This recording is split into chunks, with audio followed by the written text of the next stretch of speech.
पोखरा के पियर माट ताई पोखरा मालिनी होके वाला लगावेली केवाला के शीतला छाव घोड़ावा चढ़ल अइले दुल्हा कवन दुल्हा खाड़ भइले केवाला के छाव खाड़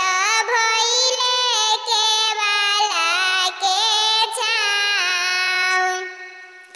सुतली मालिनी उठी के बैठेली दुआरा कवन दुल्हा खाड़ दुआरा कवन दुल्हा खाड़ मालिनी के गोदा पैसी मलिया जगावेले दुआरा कवन दुल्हा खाड़ घुंघुटा उठाई जब देखेली मालिनिया हो दुआरा कवन दुल्हा खाड़ किया पड़ले दुल्हा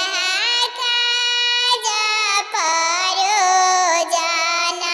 किया तोहरे भैया के बियाह नाही पड़ले मालिन काज परोजना नाही मोरे भैया के बियाह